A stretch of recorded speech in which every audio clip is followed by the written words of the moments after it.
दर्द दिल दर्द जिगर दिल में जगाया आपने दर्द दिल दर्द जिगर दिल में जगाया आपने पहले तो मैं भेड़ा था मेरा बनाया आपने दर्द दिल दर्द जिगर दिल में जगाया आपने।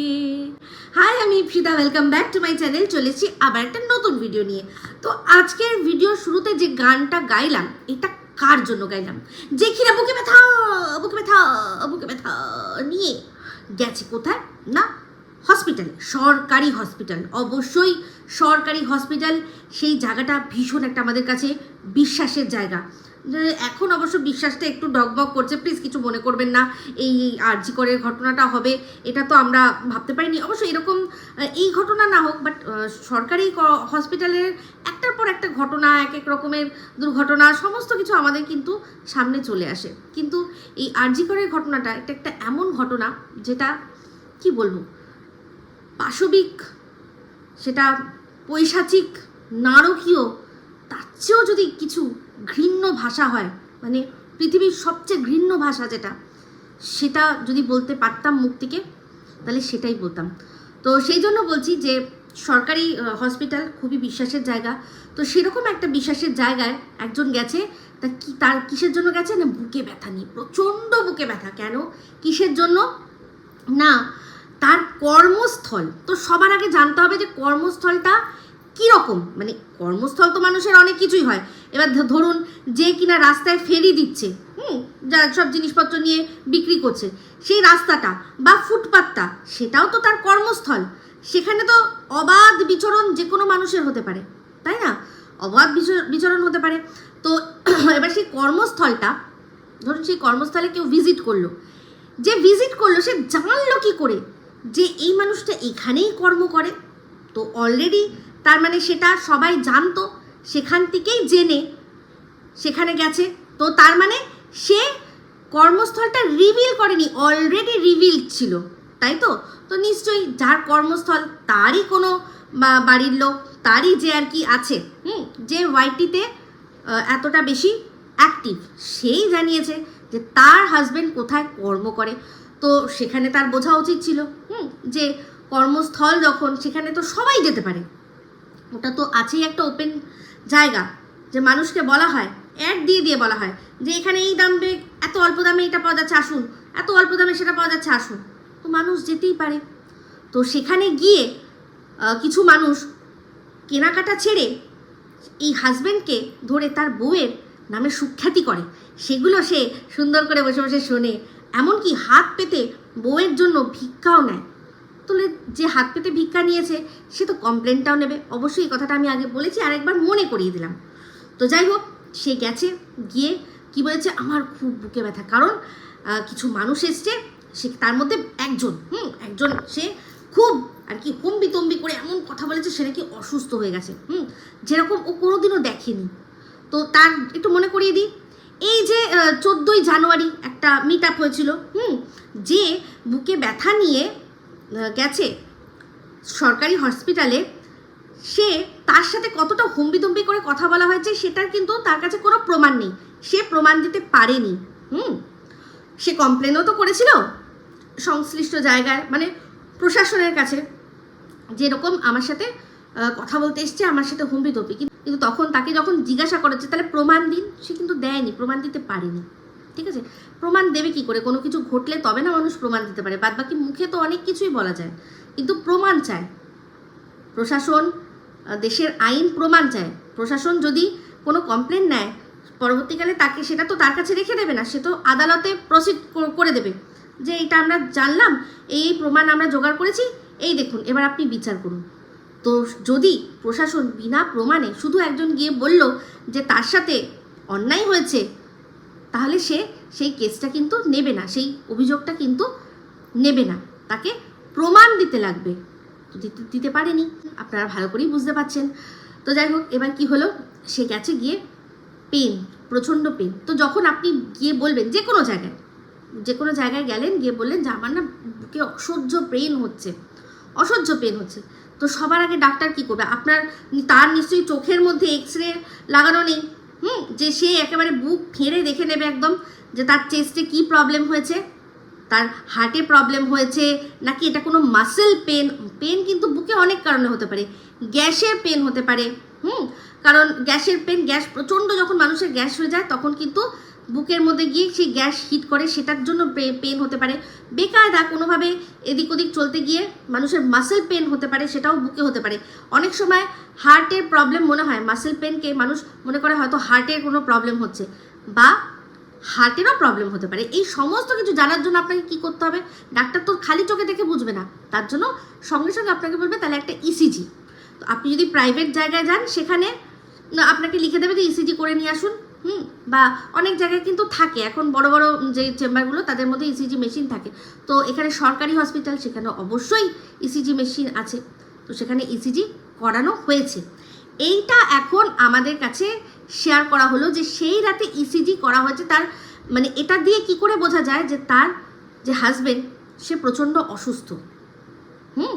তো বলছে যে তোমরা যাতে বিশ্বাস করো সেই জন্য সরকারি হসপিটাল, যেখানে কিনা কোনো কিছু ক্যামেরাবন্দি করা একেবারে আইনত অপরাধ, কোনোভাবেই এটাকে মেনে নেওয়া যায় না, সেখানে আইন ভেঙে সে কি করছে না, তার হাজব্যান্ড শুয়ে আছে আর এখানে এখানে এখানে যে ওই যে লাগায়, যে চিপকায়, যে একটা তার মতো এরকম গোল মতো সেরকম লাগিয়েছে, সেটা যে সত্যি ইসিজি হচ্ছে সেইটার প্রমাণ দেখাচ্ছে। তো তাতে কি করে কি যায় আসে? আর বলছে আমি কখনো ভাবতে পারিনি যে আমার বরকে এরকমভাবে আমায় দেখাতে হবে। মানে কি খালি গায়ে? অনেকবার ব্লগের মধ্যে দেখিয়েছে খালি গায়ে, তাও তো বেটার, এখানে তো তাও শার্টটা হাফ খোলা, পুরো শার্টলেস, আর তাও তো প্যান্ট মানে একেবারে হাফ প্যান্ট পরেও দেখিয়েছে। তো সেখানে এই দেখানোটা কোনো আপত্তির বিষয় না। আর শারীরিক কন্ডিশন, একটা মানুষ শুয়ে রয়েছে, তার মধ্যে তাকে ইসিজি করা হচ্ছে, সেটা থেকে কিছু বোঝা যাবে না যতক্ষণ না সে রিপোর্টটা দেখাবে। তো সবার আগে বলি, এই আইন বিরুদ্ধ কাজটা করার কোনো দরকার ছিল না। এই যে ক্যামেরা বন্দি করা, যে আমার হাজব্যান্ডের ইসিজি হচ্ছে, এটা শুধুমাত্র উদ্দেশ্য প্রণোদিতভাবে মানুষের কাছে সিম্প্যাথি গেইন করা আর কিছু মানুষকে ফাঁসানো। তো সেই কিছু মানুষকে, তার মধ্যে আমি একজন, ঠিক আছে, ফাঁসানোর জন্যই এটা করা। কারণ আপনি যখন কোথাও কোনো টেস্ট করবেন, আপনার রিপোর্টটাই আপনার সবচেয়ে বড় প্রমাণ। সেখানে বড় বড় করে লেখা থাকবে কোনো সরকারি হসপিটালের নাম, পেশেন্টের নাম, তার কি করা হচ্ছে, ওইটা দেখালেই যথেষ্ট যে দেখুন এই সরকারি হসপিটাল থেকে আমি আমার হাজব্যান্ডকে ইসিজি করিয়েছি কারণ তার বুকে ব্যথা হচ্ছিল। ঠিক আছে, তো ইসিজিটা করানো হলো। তারপর আসি ইসিজি রিপোর্ট, সেটা দেখলেই অ্যাকচুয়ালি বোঝা যাবে যে এই যে তার যে বুকে ব্যথা, তার আসল কারণ কি। ওই লাল লাল মাটনের ঝোল খেয়ে অতিরিক্ত ঢিপিয়ে সেটার জন্য গ্যাস ফর্ম করে, নাকি বনগা লোকালের মধ্যে বারদুর ঝোলা ঝুলতে গিয়ে কোনো মাসেলে টান পড়ে বুকে ব্যথা হচ্ছে, সেটা তো ইসিজি দেখাবে আমাদের। ইসিজি রিপোর্টটা দিলেই তো যথেষ্ট যে মানুষের কি কারণে হতে পারে। সরকারি নিষেধাজ্ঞাকে বুড়ো আঙুল দেখিয়ে ক্যামেরা বন্দি করলো হাজবেন্ডের ওই রকম অবস্থা যে ইসিজি হচ্ছে, সেখানে কি, তো ওখানে বলছে যে শার্টটা দেখে বুঝতে, যে গেছিল সে তো দেখেছে যে সেই দিন কোন শার্টটা পরেছিল, তো তার মানে সেই এই শার্টটা দেখেই বুঝে নিক যে সেই দিন রাত্রেই আর কি ওনার ইসিজি হয়েছে। কিসের দরকার? যখন ইসিজি হয়েছে তার সেই রিপোর্টটা, সেখানে তো ডেট দেওয়া আছে। শার্ট দেখে কি দরকার? শার্ট দেখে কি হবে? কোনো মানুষ যে শার্টটা পরেছে সেই শার্টটা পরের দিন পরেও যে জাস্ট বোঝার জন্য, যেটা সিনেমায় হয়, আমি তো সব কিছু সিনেমা দিয়ে বোঝাতে ভালোবাসি, কারণ আমার সত্যি আমার ভালো লাগে। সিনেমাতে থাকে কন্টিনিউটি, মানে আপনি শুটিং ছেড়ে গেছেন, লাস্ট কতটা হয়েছে ওরা দেখে নেয় যে আচ্ছা এই দিন এইরকম ড্রেস ছিল, আবার যে ড্রেসার আছে তাকে বলে ওই ড্রেসগুলো নিয়ে আসো, এই দিনের শুটিংটা আবার হবে। তো সেরকম এটা শুটিংয়ের জন্যও হতে পারে, না হওয়ার কিচ্ছু নেই। এইটা বলার জন্য আমাকে ধরে নিয়ে যাবে কেউ? নিয়ে যাক দেখি। এখানে আমি শুধুমাত্র ওই যে ছোট্ট ফুটেজটুকু সেটা দিয়ে বললাম যে এটা দিয়ে কিচ্ছু বোঝা যায় না। আমার হাজব্যান্ডকে আমি দেখিয়ে দেবো প্রেসক্রিপশন, যে ইসিজি করতে বলেছে। প্রত্যেকটা মানুষ এখন ইসিজি করে। ইসিজিটা হচ্ছে যখন মানুষের বলে না যে 6 মাস বা একটা বয়সের পর 6 মাস অন্তর, আর কিছু আর না হলে বছরে একবার একটা নর্মাল রুটিন চেক আপ করতে হয়, তার মধ্যেও ইসিজি পড়ে। যে সেটা রুটিন চেক আপের মধ্যে যে দেখি হার্টের কন্ডিশনটা কি আছে, তার জন্য আপনাকে অসুস্থ হতে হবে না, আপনার কন্ডিশন দেখার জন্য যে কোনো ব্লকেজ আছে কিনা, এগুলো হ্যান তেন ওরা বুঝে যায়, যারা ডক্টর তারা বুঝে যায়। ওই জাস্ট ওঠানামা তার মধ্যেই তারা সমস্তটা বুঝে যায়।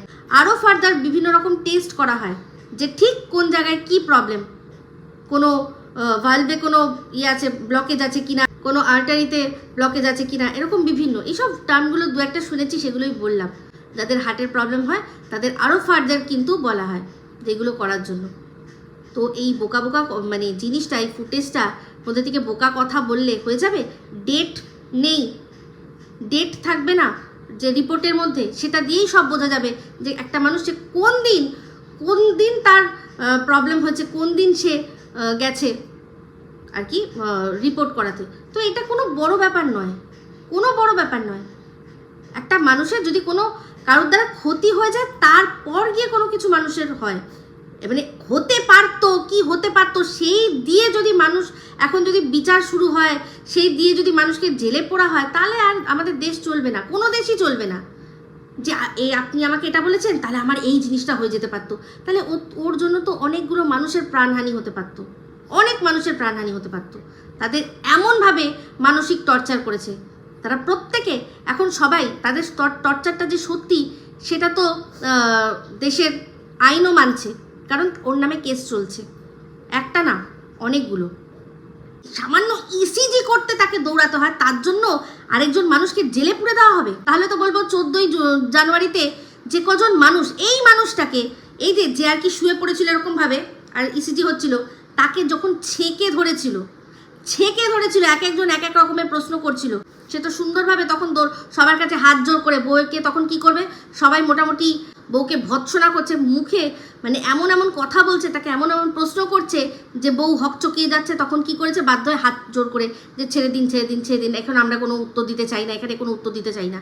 তো তার তো ওখানেই অসুস্থ হয়ে যাওয়ার কথা, আর এটা তো পুরো মানে ওয়াইটি দেখেছে। তাহলে সেইখানে এতগুলো মানুষকে তারা রীতিমতো চিৎকার, ওরা নিজেরাই বলেছে যে কি চিৎকার করেছে সবাই। তো সেই চিৎকার তো উনি এর আগেও সহ্য করেছেন, তো এত জোর চিৎকার হলো, কেউ খবর পেল না, হতে পারে? এতগুলো মানুষ সমস্বরে একটা জায়গার মধ্যে, ওপেন জায়গার মধ্যে চিৎকার চেঁচামেচি করছে, সেগুলো উনি হ্যান্ডেল করে নিল। আর এখানে ওনারই কর্মস্থলে দাঁড়িয়ে উনি মানে এমন চিৎকার হলো নাকি উনি অসুস্থ হয়ে গেল। তো এটা তো হচ্ছে মানুষকে ফাঁসানোর কথা। আসল কথা তো বেরিয়ে গেছে, আমরা জানি যে স্বীকার করে নিয়েছে যে অ্যাকচুয়ালি ওর হাজব্যান্ড এই যে যার কর্মস্থলে যাওয়া হয়েছিল সে নিজে মিসবিহেভ করেছে। তার বউ নিজে স্বীকার করেছে যে যারা তার সাথে কথা বলতে এসেছিল সে তাদেরকে জুতিয়েছে, মুখে মুতেছে। তার মানে কি, অবশ্যই জুতানো মানে সেটা কিন্তু একটা মলের মধ্যে কেউ পা দিয়ে জুতো খুলে কাউকে মারতে পারে, কিন্তু মুতে দেওয়া তার মানে কি, মানে মিসবিহেভ করা। তো আমাদের জুতালো, আমাদের মুখে মুতে দিল, আর তারপর নিজেই অসুস্থ হয়ে পড়লো। মানে কুছ ভি। তো সে কেন অসুস্থ হয়েছিল সেটা সম্পূর্ণ তার ব্যাপার। এটার জন্য মানুষের মানে তাহলে তো আর কিছু বলার নেই। তাহলে তো রাস্তাঘাটে প্রত্যেকে এক একজন হঠাৎ করেই বাঘ বিতণ্ডায় জড়িয়ে যায়, তখন তাহলে সবাইকে তাহলে জেলে পুরে দিক। তো জেলে পুরে দিলেই কি হয়ে যায় নাকি? তাদের খাওয়াতেও তো হয়, যারা জেলে থাকে তাদের খাওয়াতেও তো হয়। তো সেই খরচাটা বহন করে কে? সরকার। তো বিনা কারণে কাউকে জেলে দেবে মানে এইরকম যে একজন গিয়ে কি চিৎকার করেছে, একজন হার্ট অ্যাটাক হয়ে যাবে। যদি হার্ট অ্যাটাক আসতো তাহলে একটা আলাদা ব্যাপার। দেখি তার রিপোর্টটা। হ্যাঁ, এত অসুস্থ, তার মধ্যে মাটনের লাল খাসির লাল ঝোল ঢিপাচ্ছে, মানে ভাবতে পারছেন? সে তো হবেই, বউ তো খাওয়াবেই, কারণ বউকে গিয়ে বলেছে, বউয়ের কাছে হিরো সেজেছে যে একদম আচ্ছা করে দিয়েছি, সেই জন্য দিয়েছ, চলো তোমাকে উপহার, ইসকা উপহার তুমকো মিলেগা, খাসির মাংস তোমায় খাওয়াবো। তো যাই হোক, এই হচ্ছে আসল ব্যাপার। আপনারা ভালো করে জানেন যে আমি প্রথম থেকে যা বলে আসছি এখনও তাই বলে আসছি, কিন্তু এ বারবার করে ভুলভাল কথা বলছে। একবার কি বললো যে এমন কথা বলেছি যে ওর বর নাকি অসুস্থ হয়ে গেছে, প্রথম বললো আমি, তারপর সেখান থেকে হয়ে গেল এখন আমার মেয়ে। ঠিক আছে, আমাদের সাথে আমার বাচ্চা গেছে, ছোট বাচ্চা, তাকে হাপিস করে দিয়েছে, তার কথা উল্লেখই করেনি, কমপ্লেনে গিয়ে তার কথা উল্লেখ করেনি। তাহলে বুঝতে পারছেন কতটা মিথ্যে কথা বলে। একজন যদি দাঁড়িয়ে জিজ্ঞাসা করে, আপনাকেই যদি জিজ্ঞাসা করে আপনার কাজের টাইমটা কতক্ষণ, আপনার কখন ছুটি হবে, এটা তার আইনত অপরাধ হয়ে যাবে। হ্যাঁ, তার মানে সে নিজেই মন গড়িয়ে বার করে নিচ্ছে, ও তাহলে কি ছুটির পরে মারবি বলে ঠিক করেছিলি। হ্যাঁ, এই কথাটা বলতো, এই কথাটা ও সবার কাছে প্রমাণ করে দিত চিৎকার করে করে মিথ্যে বলে বলে, যদি না আমি বেরিয়েই তৎক্ষণাৎ লাইভটা করতাম। আর সেই লাইভে পুরো দেখা যাচ্ছে যে আমরা সেখান থেকে বেরিয়ে একদম বেরিয়ে গেছি। তো তাহলে বুঝতে পারছেন, নালে বলতো মিথ্যে এই জিনিসটাও সাজিয়ে দেওয়ার চেষ্টা করতো, কিন্তু এখন আর পারবে না, কারণ আমার কাছে প্রুফ আছে। আমি কজন গেছি, আমরা একদম বেরিয়ে কত দূর চলে গেছি, কি করেছি সমস্ত কথা। তাহলে বুঝতে পারছেন কীরকম মিথ্যে কথা বানায়। আর যেটা সিসিটিভি এরিয়ার আওতায়, একটা স্টোর, একটা মল, একটা ওরকম রাস্তা, আর ওই রাস্তার মধ্যে নিজস্ব সিসিটিভি আছে সরকারের লাগানো, তো সেগুলোতে কিছুতেই ধরা পড়বে না। কি মিথ্যে কথা বলে, নিজে আইন ভেঙে কাজ করে আবার বড় বড় কথা বলছে। ওই ভিডিও যদিও কোনো প্রশাসনের কাছে জায়গায় দেখায়, সেখানে অবশ্যই আমি জিজ্ঞাসা করব যে একজন মানুষ সরকারি হসপিটালের ভেতরে কি করে ক্যামেরাবন্দি করতে পারে। খুব ক্যামেরার কথা বলছিল না, যে খুব শখ না ভিডিও করার, খুব শখ। তো সরকারি হসপিটালের বাইরে বড় বড় করে লেখা থাকে যে মোবাইল ক্যামেরা অন করা যাবে না, এখানে ভিডিওগ্রাফি চলবে না, এখানে ভিডিওগ্রাফি প্রহিবিটেড লেখা থাকে। আর ওর যে জায়গার কথা বলছেন, আপনারা যান গুগল করুন, আপনারা ইউটিউব করুন, গিয়ে দেখুন যে কোনো রিটেল শপ, যে কোনো রিটেল শপ, সেখানে কত ব্লগ পেয়ে যাবেন। আপনি নাম বলে দিচ্ছি, যেমন মোর লিখুন, মোর ব্লগ, মোর শপ ব্লগ, স্মার্ট পয়েন্ট, স্পেন্সার্স, এরকম আরও যে কটা আছে, সেখানে নাম করে দেখুন তো কটা ব্লগ আছে সেখানে ক্যামেরা বন্দি করছে না। অবশ্যই করছে, ঠিক আছে। হ্যাঁ, ওদের স্টোরের অনেক সিস্টেম থাকে, সেগুলো মেনে মানুষ করে, অনেকে ভাঙে, ওরা কিচ্ছু করতে পারে না।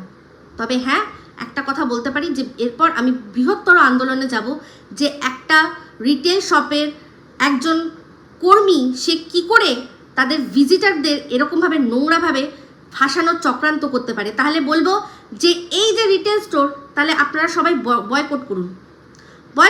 বয়কট করার একটা আমরা আওয়াজ তুলব, অবশ্যই তুলব, কারণ এটা সম্পূর্ণ অনৈতিক।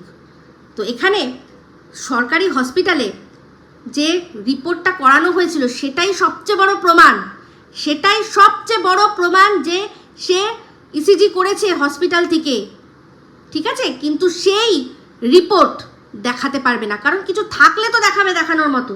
আরে মানুষের এখানে ওয়াইটিতে বসে ও দর্শকদের চু বানাচ্ছে, কিন্তু ওই ইসিজি মেশিনটাকে কি করে চু বানাবে, যে কিনা পুরোপুরি মনিটর করে দেখে দিচ্ছে যে এনার হার্টের কন্ডিশন একদম ভালো। ইনি 14ই জানুয়ারি এতগুলো মহিলাকে খুব সুন্দর করে ট্যাকেল করেছিলেন, যেখানে চিৎকার চেঁচামেচি হচ্ছিল সেখানে হাত জোর করেছিলেন। আবার তারপরেই তারা যেই চলে গেছে শান্ত হয়ে, তাদের পক্ষে যারা ছিল তাদের বলেছে কন্টেন্ট দিয়ে দিলাম। এত বড় ধূর্ত শিয়াল, এরকম এত বড়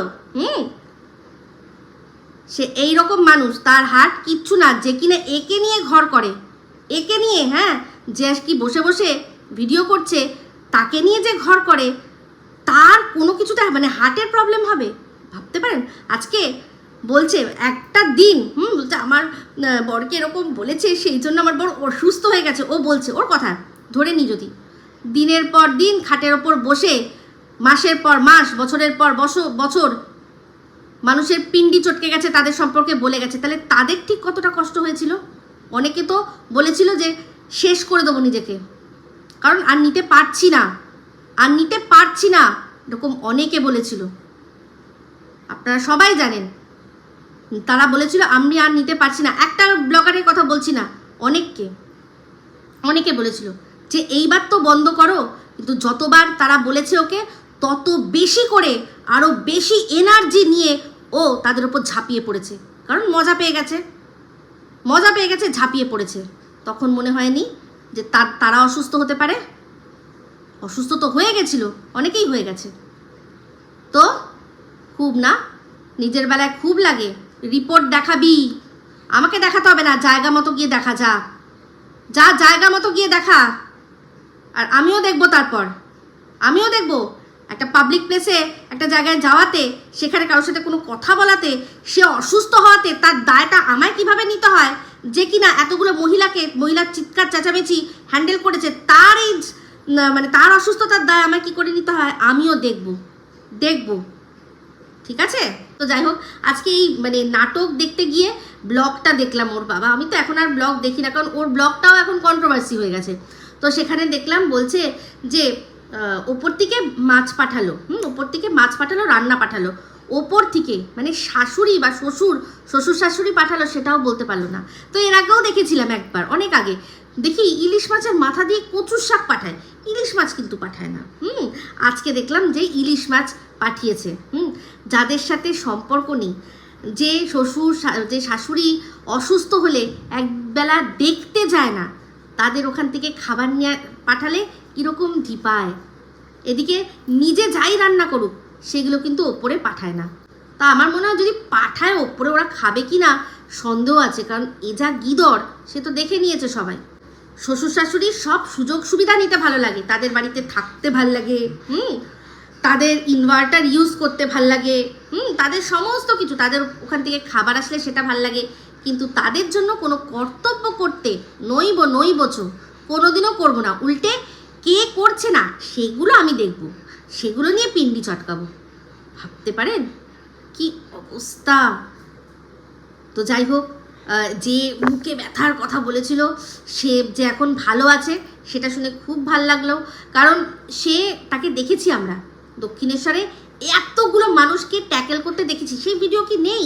অবশ্যই তো রয়েছে, অবশ্যই রয়েছে। তো যদি আমাকে বলা হয় যে আমার চিৎকারে নাকি অসুস্থ হয়ে পড়েছে, তাহলে সেই সময় তাকে ঘিরে কতগুলো মানুষ চিৎকার করছিল আর সে কিভাবে ট্যাকেল করছিল সেগুলো কিন্তু সব দেখিয়ে দেবো, তাই না? একদম দেখিয়ে দেবো। ঠিক আছে? তো চলুন, এই অবধি রাখলাম ভিডিওটা। অবশ্যই ভালো লাগলে লাইক শেয়ার কমেন্ট করতে ভুলবেন না। যারা চ্যানেলটা সাবস্ক্রাইব করেনি তারা সাবস্ক্রাইব করে নেবেন। আবারও আসছি অন্য কোনো বিষয় নিয়ে। তো এই ভিডিওটা এখানে অবধি রাখছি। সবাই ভালো থাকবেন, সুস্থ থাকবেন, টাটা।